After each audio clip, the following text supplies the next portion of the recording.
E o que que essas lojas que batem meta todo mês têm em comum? As lojas que batem meta todo mês têm alguns elementos em comum. O primeiro deles é um bom plano de metas e objetivos bem claros, tanto anual como semestral, mensal, semanal e diário. Então, o conjunto de dias bem executados leva a um mês de sucesso. O conjunto de meses bem executados leva a um ano de sucesso numa rede de lojas. Então, metas bem construídas, com cenários pessimista, otimista e também conservadora, né? Entre eles ali. Por quê? Porque você pode navegar por metas à medida que o mercado vai se apresentando e à medida que as próprias condições da empresa vão se apresentando. Porque às vezes o mercado tá bom, mas a empresa tá sem caixa, né? Às vezes a empresa tá com caixa, mas o mercado não tá tão aquecido. Então, você vai navegando entre essas metas para você escolher e poder tomar decisões mais inteligentes ao longo do caminho. Esse é o primeiro ponto. O segundo ponto é ter uma boa programação, uma programação arrojada de marketing e vendas. É você ter um calendário milionário, né, que é o que na rede milionária a gente chama de calendário milionário, é uma programação de marketing e vendas detalhada, onde eu vou desenhar como eu vou atingir aquela meta. Então, se eu tenho lá uma meta de 2 milhões, 3 milhões para aquele mês, ou 10 milhões, ou 100 milhões, a pergunta é o que eu vou ter que fazer para chegar naquela meta? Quantas vendas eu tenho que fazer? Quantos clientes eu tenho que atingir?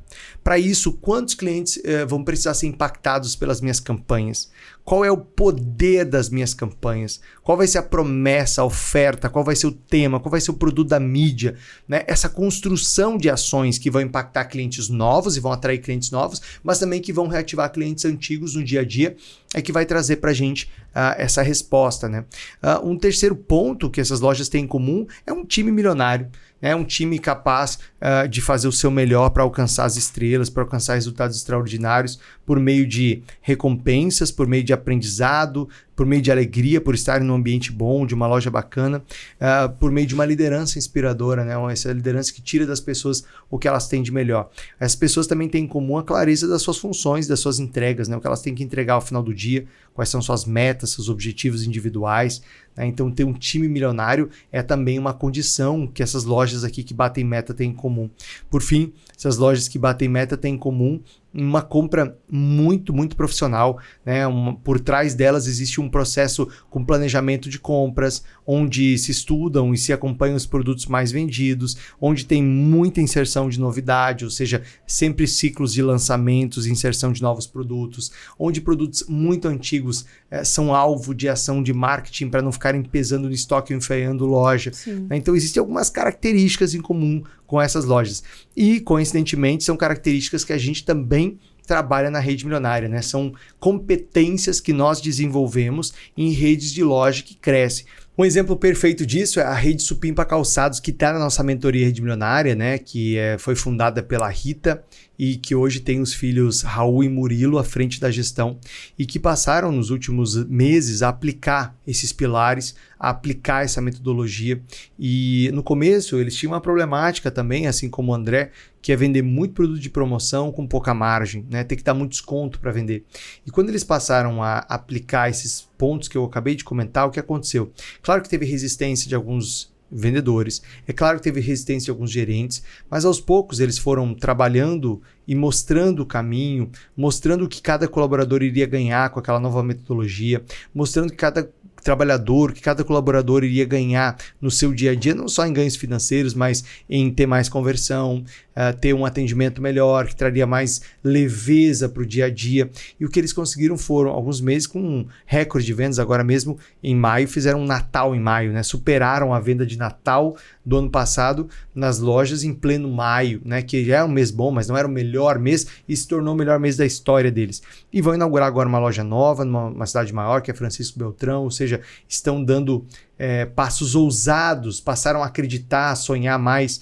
Então, você vê, quando uma loja bate meta todos os meses e cresce, isso encoraja o empreendedor, isso encoraja o empresário a fazer mais, a fazer melhor, a expandir, a ir para uma cidade maior, a fazer um investimento mais robusto, porque ele está confiante. Né? Ele está confiante que ele tem minimamente uma previsibilidade de vendas, né? Ele tem uma confiança na gestão, no método dele, ele sabe que ele pode crescer. É bacana saber essas coisas, né? Principalmente porque o empresário que assiste aqui e percebe que ele não tá batendo meta, ele tá fazendo alguma coisa de errado.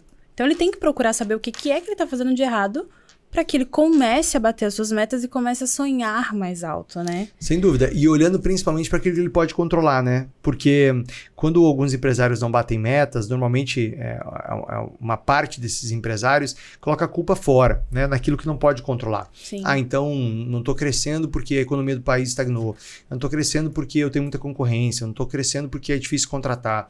Eu não estou crescendo porque o concorrente está queimando preço. Eu não estou crescendo por causa da internet. Ou seja, eu coloco a culpa sempre naquilo que eu não posso controlar. Quando, na verdade, realmente essas questões todas impactam. Sim. Porém, elas não são determinantes. Elas são condições ambientais, é do ambiente. Eu não controlo. Elas impactam, mas não determinam. O que determina?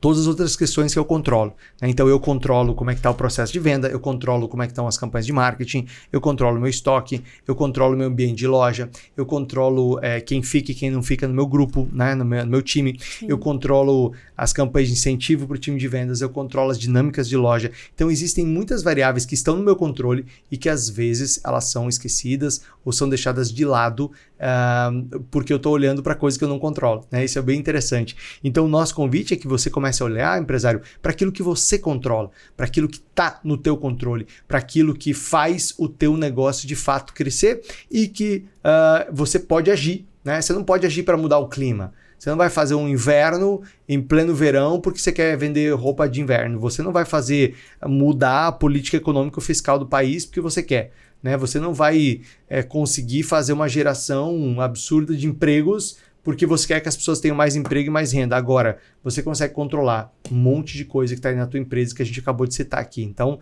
plano de ação depois desse podcast, tá? Em cima daquilo que você pode de fato melhorar, aquilo que você pode de fato aplicar na tua empresa para faturar o próximo milhão, para bater essas metas, né? E trazer essa sensação de competência, trazer essa sensação de avanço em você e no seu time.